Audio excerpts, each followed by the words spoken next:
Morning friends. Today we study the parallel axis theorem using the concept of moment of inertia. आता last लेक्चरला आपण perpendicular axis theorem बघितला. आज आपण parallel axis theorem बघू. आता हा थेरम स्टडी करण्याच्या आधी मी तुम्हाला काही गोष्टी सांगते की आपण ज्यावेळेस मोमेंट ऑफ इनर्शियाची कन्सेप्ट बघितली तर त्याच वेळेला आपण मोमेंट ऑफ इनर्शियाची डेफिनेशन बघितली की moment of inertia is the rotational inertia that is which is oppose to the rotation of that body और rotation of the rigid body.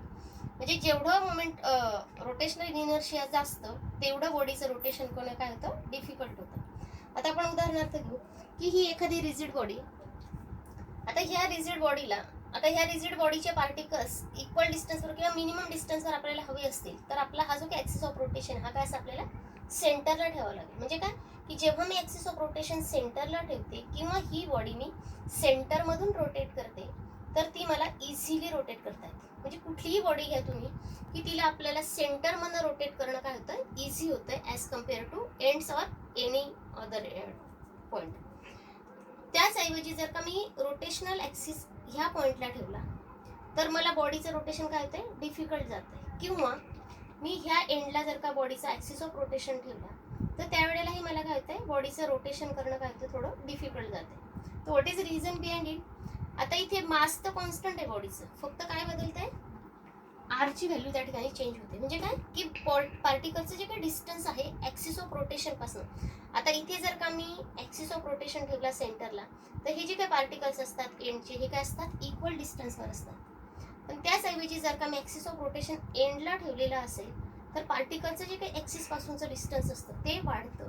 आणि ॲक्सिस पासूनचं डिस्टन्स वाढलं तर अल्टिमेटली मोमेंट ऑफ इनर्शिया काय होतं, वाढतं. Okay.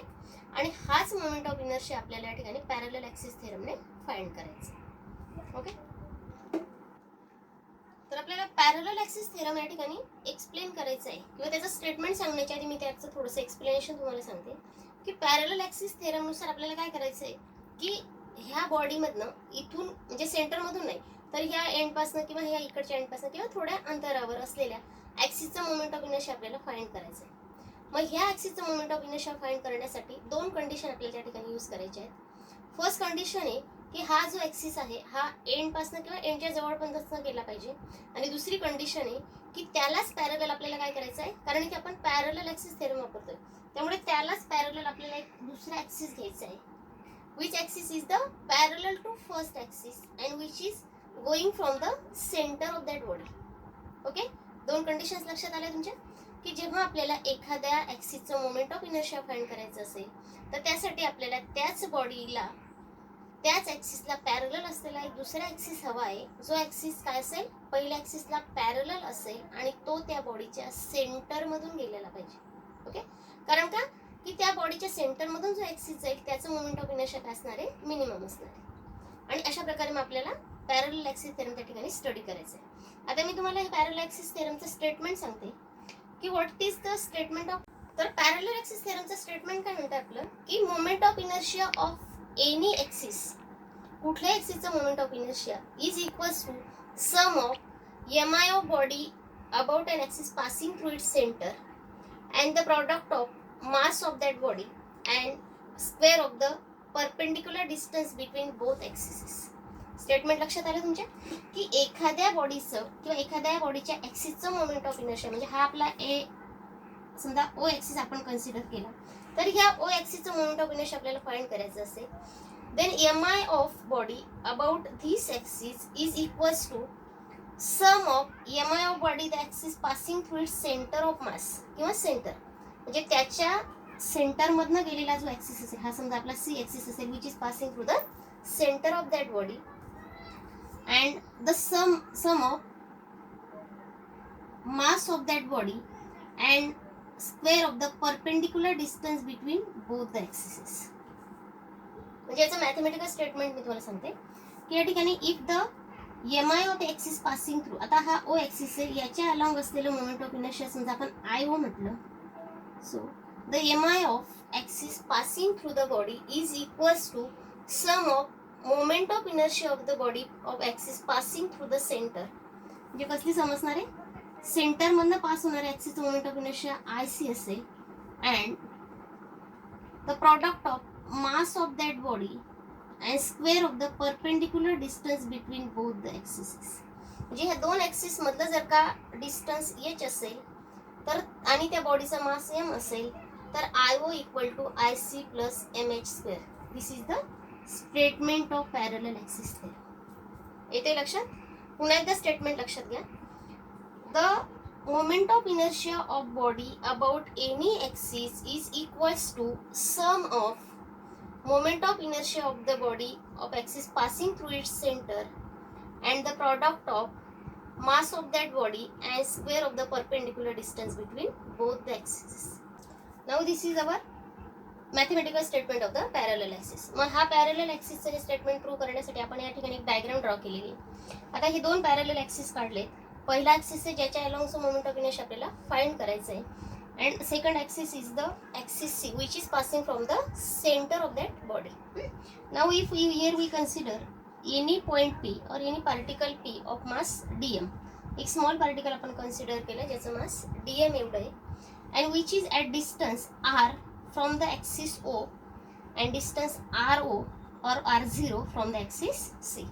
म्हणजे O axis पासून त्याचं डिस्टन्स त्या P पॉइंटचं डिस्टन्स r असणार आहे आणि सी ऍक्सिस पासून त्या पॉइंटचं डिस्टन्स काय असणार आहे r0 असणार. त्यानंतर एक आपण परपेंडिक्युलर ड्रॉ केला फ्रॉम पॉइंट P आणि हा ऍक्सिस आपण त्या ठिकाणी जॉईन केला.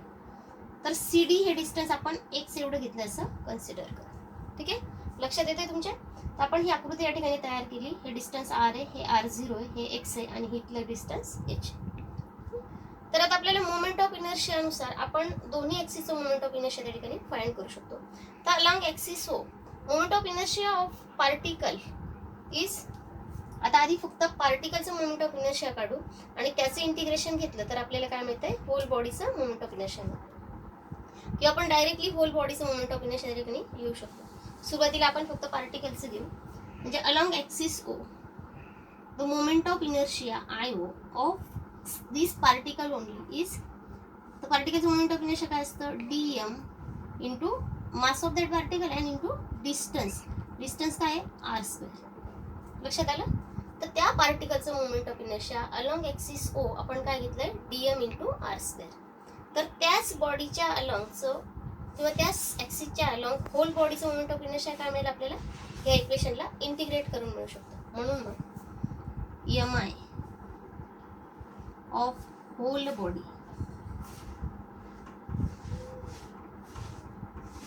अलॉंग ऍक्सिस O म्हणजे O ऍक्सिसचं IO equals to integration of dm into r². This is our equation number 1. आलं? तर तसंच आपण सेंटरच्या ऍक्सिसचं मोमेंट ऑफ इनर्शिया आपण फाइंड करू शकतो. तिथे काय असेल पार्टिकलचं मास किंवा बॉडीचं मास बदलणार नाही, ते dmच असणार आहे. फक्त काय बदलणार आहे आपलं डिस्टन्स बदलणार आहे. ठीक आहे, इथे r च्या ऐवजी काय होईल आपलं r0 होईल. Similarly, the mi of body along axis C equal to integration of dm into r0 square. Okay, this is our equation number 2. Also from figure we can write r is the OP and r0 is the CP. म्हणून आपण असंही लिहू शकतो की I0 equal to integration of dm into CP square, sorry OP square, and IC equal to integration of dm into CP square. Okay, काय केलं आपण फक्त त्या ठिकाणी त्याच्या व्हॅल्यू सबस्टिट्यूट केल्या. तर आता आपण फिगर जर का तुम्ही बघितली तर या ठिकाणी हा जो काही आहे triangle OPD is a right angle triangle आहे आणि पायथागोरसच्या थेरमनुसार आपण त्या ठिकाणी काय लिहू शकतो की कर्णाचा जो वर्ग असेल that is OP square equal to OD square plus PD square. Okay, from figure किंवा from triangle OPD OP square equal to OD square plus PD square. आता हा जो काही PD आहे हा पण काय OC प्लस CD, म्हणून आपण तो OC प्लस CD करू शकतो. Therefore OP square equals to OC plus CD square plus PD square. मग आता आपण जर का याच्या व्हॅल्यू सबस्टिट्यूट केल्या आता आपल्याला ओसी ची व्हॅल्यू माहिती आहे एच, सीडी ची व्हॅल्यू माहिती आहे एक्स, पीडी ची व्हॅल्यू माहिती नाही म्हणून आपण तो पीडी ॲज इट इज. म्हणून आपण लिहू शकतो की OP square equals to OC is H and CD is x, that is h plus x bracket square plus PD square. Here it is equation number 4. So here we can see that here h plus x square. तर a plus b bracket स्क्वेअरचा विस्तार तुम्हाला माहिती, तर त्या सूत्राने जर का आपण ह्या ब्रॅकेटचा फोड केली तर आपण काय लिहू शकतो, OP square equal to H square म्हणजे पहिल्या पदाचा वर्ग अधिक 2 गुणिले पहिले पद म्हणजे दुसरे पद, that is twice H X plus X square plus P D square. Okay, ही फोड लक्षात आली तुमची. ए प्लस बी ब्रॅकेट स्क्वेअरसाठी आपण लिहिली. तर आता आपण या ठिकाणी एक्सची व्हॅल्यू सबस्टिट्यूट केली तर या ठिकाणी काय होईल, O P square equal to H is the O C square किंवा एच स्क्वेअर लिहू आपण, H square plus twice H X plus, आता एक्सच्या ऐवजी मी काय लिहिते, C D square plus P D square. आता मी ते सी डी ही व्हॅल्यू सबस्टिट्यूट करण्याचं कारण काय की आपण जर का आकृतीत पाहिलं